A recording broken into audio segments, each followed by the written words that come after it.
Alright, how's it going everybody? My name is Infamous Isaac and I'm here with a video on Sanji. We're talking about more about him and his character because I feel like the last video I neglected to mention the positives of his change, and it is good that I saved it for another video because his positives can be put into another separate video, though at least the way that I'm handling it. But before that, I added more to the build that I did on stream. I actually tried to record this video a day before, but I was just having a hard time getting it going. And I during that process, I was editing this tree. I added more to it, added more leaves, more branches, everything. And I'm liking the way it came out. I really like the way it came out. I haven't edited the interior yet. It was kind of in a way meant to be like a Deku tree type thing, but halfway through, I just added trees on top of the tree, so it evolved in a weird way. But I'll edit it as things progress, all that stuff, blah blah blah blah. But yeah, I'm really happy the way it came out, and I added some signs too. Let me show you guys what they say. So it says, the Rose Rondo, the path connecting the human realm to the realm of fantasy, and there is a plan where that bridge leads to somewhere. I'll show you guys when I start building it on stream or when it's done if I don't build it on stream. But yeah, so Sanji, right? His character, while I mentioned his negatives before, he still is one of my favorite characters from One Piece. He may not be the top one like he used to be back in pre-time skip, and the reason for that was for things that I'm about to mention. Well, the reason for why he isn't my favorite, but also the reason why he was, I'll mention them. But overall, Sanji is a positive character. He is one of the better written characters in One Piece, and at least on the crew. Because I feel like it goes with Robin being probably the best, honestly, being the best written. Luffy being a top tier one as well because of everything that happened during like the Marineford era that was going on, and just seeing his change where Luffy's changes are subtle and they're only trends upwards because he's always known who he is and what he's trying to be. So the changes that we see in him is just more like reaffirmations of what he wants to be and just getting stronger and being strong enough to not lose your loved ones. So I feel like his is again more subtler, or well, subtler in a way. You have people like Nami who had a really good one, but then she kind of plateaued because after Arlong, she only really had one more story beat, and that was with the Fishman Island, so returning back to Arlong in a sense. And then with Jinbei, like connecting her with Jinbei. But besides that, she's kind of plateaued in a way. Usopp, same here, where he has good character change in what's this dude's name, in Water Seven and Ennie's lobby, because it shows his doubt in his leader, and also his love for the Mary. But then realizing like, yo, it's time to move on. You gotta accept the fact that the Mary's gone and she did her job and she did it well, and that your friends, you can't betray them like that. You got to stay loyal no matter what the circumstance. You gotta keep going. You gotta trust your leader that he'll handle things. You can't doubt him like that, because who's gonna support him when the time gets rough? What do you how are you supposed to follow him if you doubt him like that? So his was great. Zoro doesn't really have much, which kind of sucks, but it comes in again subtle ways, like with the what nothing happened here, or just him in a sense being kind of already established when he joins. Like, hey, I know what I am. I know that I'm supposed to be loyal to you as the vice captain, and I'll support you in any way. Basically, like he's never really had a moment where he's been shaken up in a sense of his path. Like he's never had a moment of, I don't know if I can be the master swordsman anymore, or if I can follow Luffy steadfast like I have been before. He's just always been stalwart in a sense.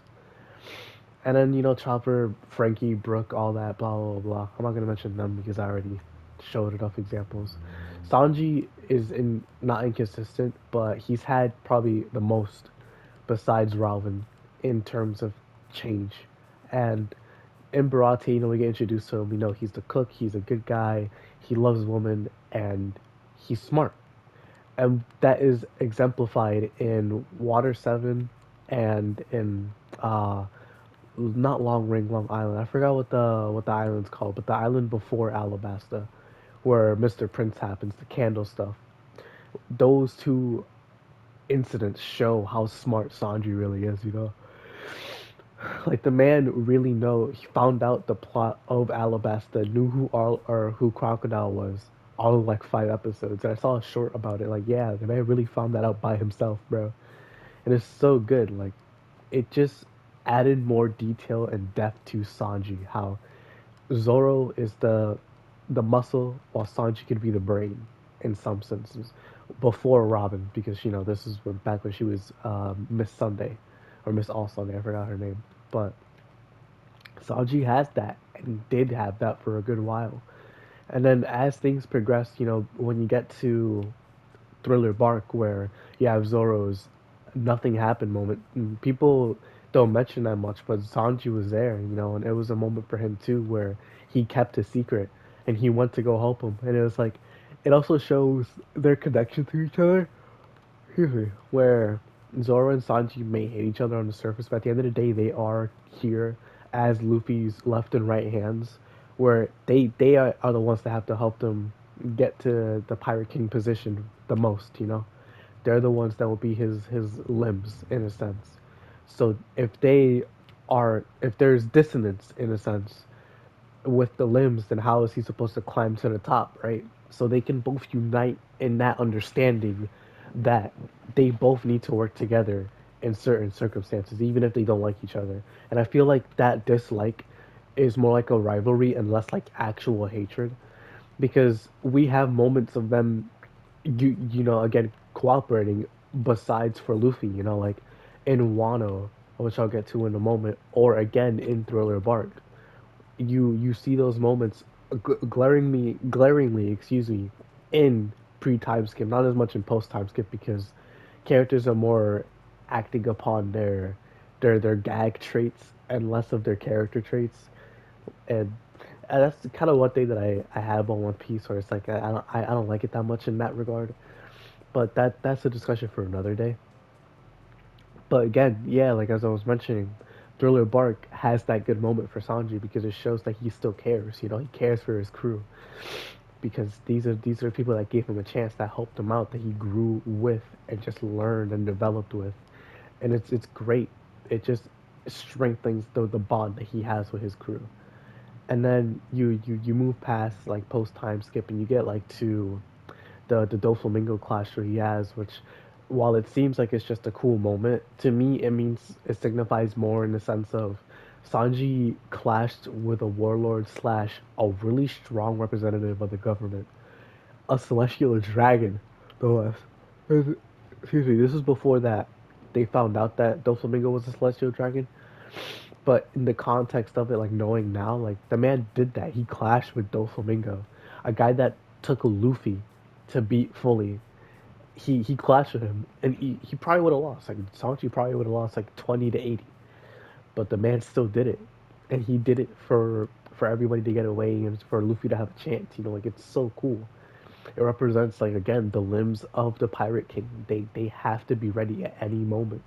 And Zoro's better at it than Sanji, being ready at any moment and just ready to die, put his life on the line for the Pirate King. But Sanji can still do it too. And I really like that about him, where they're two sides of the same coin, but at the end of the day, they are not the same. But they can unite under that fact, and it's awesome. I think that's so cool. But then you get past that, and you get to Whole Cake Island, which I already made a video on, if you want to see that. But Sanji's development really just blossoms in this arc. This is the best Sanji's ever been, in my opinion. Where you have him and at his lowest point with his family, with the fact that he's supposed to get married to Pudding, and the fact that he finds out that Pudding hates him and just gonna use him and kill him.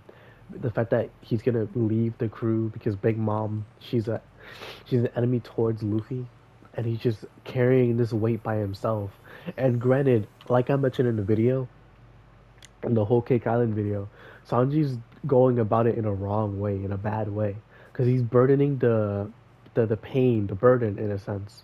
Oh, excuse me, he's shouldering the burden in a sense of doing all this by himself. Why would he when he has a whole crew of people that would be willing to help him? Even Zoro, bro. But he went about it in a wrong way, where he left without saying anything except to like Nami. He when they found him again, he beat up his captain and then basically disgraced him in front of everybody. Granted, Luffy didn't care because he just wants Sanji back. But it sent a message. It sent a message to like he's done. He's basically done. And granted, Luffy knew like yo nah he's not done. I know something's up. To other people it doesn't seem like that because Luffy was running off of an assumption, not of a concrete idea. So it shows like Sanji needs the help. He can't do it by himself, even though he did stuff with Mr. Prince and in Water 7 with the train.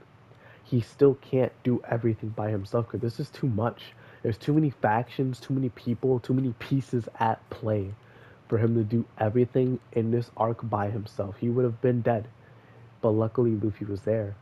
And around the halfway point of Whole Cake Island, before the wedding, he finally puts his trust in his captain once again. And it works out in spades, no less. They got out with their lives. They got a new crew member as well. And Pudding is alive. Even though Sanji doesn't remember about their love, they're both still alive, and it works out. And I just feel like Whole Cake Island did such a good job adding to Sanji's character. I love Whole Cake Island, and I feel like it rivals Enies Lobby and Water 7 in terms of character development for like Robin. It's the man, Sanji and Robin got some really good character development, like really, really good. I just hope like Zoro gets it one day because it was supposed to be in Wano from what it seems like, but we never got anything to it. Like we got the stories to his sword, but nothing else. And then you get to Wano, as I was mentioning before, with Sanji though, how it's iffy. Where you have great moments like when he was fighting Queen, and he was talking to Zoro, how like yo, if I turn evil, kill me, and stuff like that was great. And the moment with the girl, how she got slapped, but then we find out that it was Queen, and it's like yo, I know that wasn't Sanji. So why is this happening? It's like it was frustrating to watch because I know you didn't do it. And it's just like you have great moments like that, but then you have moments like Sanji peeking in on the woman in the bath. It's like, bro, what is that? You're just ruining your character development at this point. Like it's such a bad trait. Because pre-time skip Sanji before Thriller Bark, because he did that in Thriller Bark as well. Before that, he wouldn't do that, and it's so inconsistent sometimes with it, which bothers me a lot because of the fact that he just does it sometimes. It's like, bro, you're supposed to be a gentleman. Where is this coming from? This is disgusting, actually vile. So that kind of besmirches the what I was talking about with the development in a sense, but it still happened. Like the character development still happened, and it's at this point separate from that Sanji. Like I view the well developed gentleman that is Sanji, that got the character development as a separate character from the pervert that we see, the Master Roshi type pervert. So that's how I feel about it. Like Sanji has amazing development, genuinely great development. Probably second only to Robin and Luffy, honestly, but it's still really good. The third best in the crew is no slouch for sure. But yeah, that's basically what I wanted to talk about with Sanji. How while he does have his bad moments, he does have his moments of triumph, and the thumbnail is one of those moments of triumph with him beating Queen. So I had to make a video on it. And also, I'm sorry again. I'm sick still, so I'm sorry if I sound all nasally and stuff like that. But thank you all for watching. Hope y'all enjoy. I'll see you all in the next video. Peace.